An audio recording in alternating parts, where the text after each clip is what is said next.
দেখুন ঘুমাচ্ছে আজকে, তাই নিজের গাড়িটা বের করলো না। কিরে ওই ঘুমাচ্ছিস কেন? গাড়িটা বের করলি না আজকে ঘুমের জন্য? আবার কি আপনারাই বলুন, এই রোববার দুপুরবেলা কোথায় একটু মাংস ভাত খেয়ে ঘুমাবো, না এই আপনাদের সব রিকোয়েস্ট রাখতে বেরিয়ে পড়েছি। আজকাল গাড়ি চালাতে ইচ্ছে করছে না আমার, তার জন্য আজ ওলা নিয়ে নিয়েছি। চলুন দেখি আজ কোন দিকটা যাওয়া যায়।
আমি শুভজিৎ, আর আজকে চলে এসেছি কুমারটুলিতে। বৌদি আজকে আমাদের সাথে আসেনি, যতদূর মনে হয় ঘুমাচ্ছে বাড়িতে। যতদূর মনে হয় ঘুমাচ্ছে না, ঘুমাচ্ছে। আজকে সানডে বলে কথা, কিন্তু আমরা আপনাদের জন্য শুট করতে এসেছি এবং আপনাদের সব কিছু ঘুরিয়ে দেখাচ্ছি। অবশ্যই একটা লাইক করে দিয়ে যাবেন ভিডিওটা ছেড়ে যাওয়ার আগে। Welcome to our channel, welcome to Kolkata বংশ।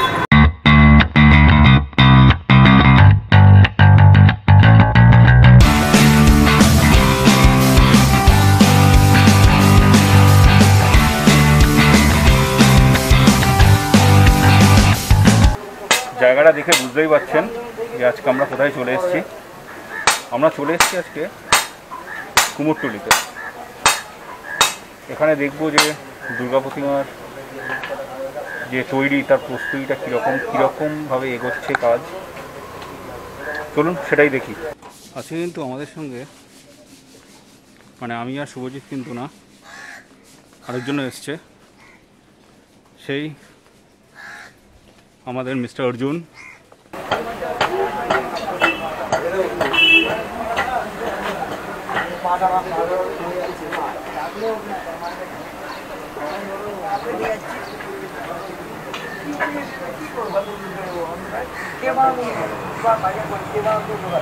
হ্যাঁ,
জাস্ট আপনাদের কিছুক্ষণ আগে দেখালাম যে কাঠামোর উপরে খড় চাপিয়ে সবে এখন মাটির প্রলেপ দেওয়া হচ্ছে। পুজো আর এক মাসও নেই।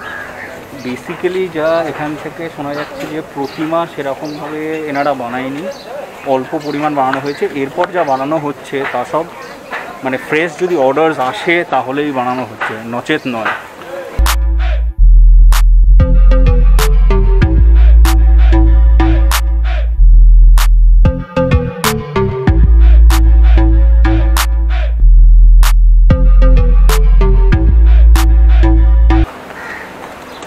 আগে এসেছিলি কুমারটুলিতে? না, সত্যি কথা বলতে আমি আসিনি। আমি যেখানেই যাচ্ছি সেখানেই প্রথমবার এই ব্লগিং এর চক্করে। আমি কোনোদিনও কুমারটুলিতেও আসিনি। ঠাকুর দেখুন কি অবস্থা, কলকাতায় থেকে কুমারটুলিতে আসেনি, কলকাতায় থেকে কুমারটুলিতে আসেনি। আমি এসেছি এর আগেও অনেকবার। ছোটবেলা বাবা মার সঙ্গে তো কুমোরটুলি পার্ক এইসব ঠাকুর হয়তো দেখতাম, কিন্তু আমার জ্ঞান তো মানে আমার যবে থেকে আমি বড় হয়েছি বন্ধু বান্ধবদের সঙ্গে ঘুরতে বেরোই, ঠাকুর দেখতে বেরোই একসঙ্গে, এই চত্বরে এসে ঠাকুর দেখা আমাদের কোনো কালেও হয়ে ওঠেনি।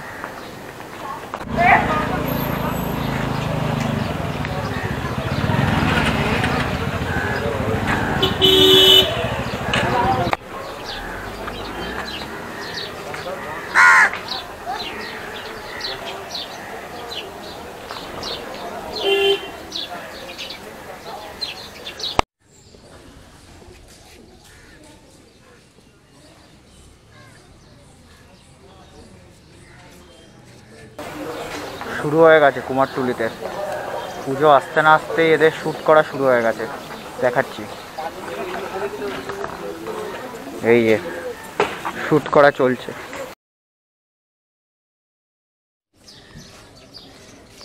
শুধু আপনারা একবার দেখুন, প্রত্যেকে কিন্তু এই কুমোরটুলি এখানে চলে আসছে,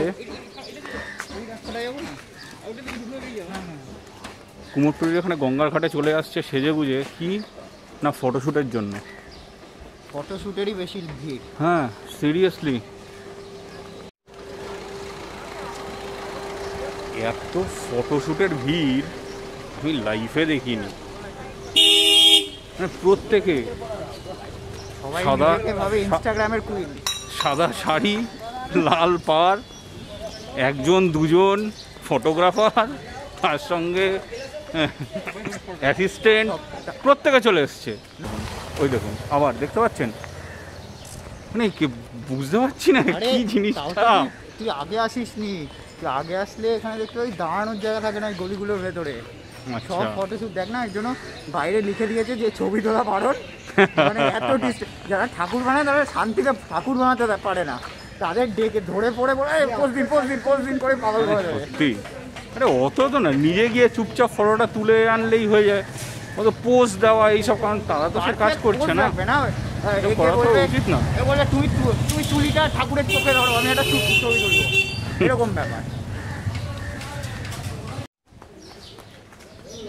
অর্জুন বাইরে মাস্ক খুলিস না।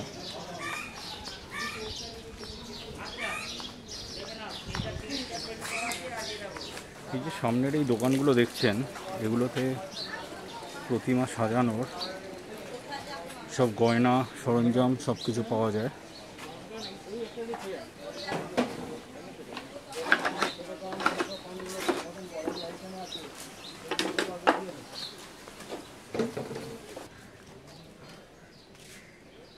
নামটাই সব বলে দিচ্ছে, আমাকে কিছু আর বলতে হবে না। দ্য ফেমাস মোহনবাসীর উদ্যোপালের ওয়ার্কশপ।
এরবারের থেকে অনেক কিন্তু কম ঠাকুর হয়েছে, কারণ এই ওয়ার্কশপগুলো পুরো প্যাকড আপ থাকতো ঠাকুরে। আর এই বছর কিন্তু প্রচণ্ড কম পরিমাণে ঠাকুর হয়েছে, বলতে গেলে অনেকটাই ওয়ার্কশপ ফাঁকা। আপনাদের যদি আজকের আমাদের এই ভিডিওটি ভালো লেগে থাকে তাহলে অবশ্যই কিন্তু ভিডিওটিকে লাইক করবেন, শেয়ার করবেন এবং কলকাতা বংশ চ্যানেলটিকে সাবস্ক্রাইব করবেন। আর হ্যাঁ, বেল আইকনটা কিন্তু প্রেস করতে ভুলবেন না, তাহলে কিন্তু কোনো নোটিফিকেশানসও পাবেন না। Stay tuned and keep watching Kolkata বংশ।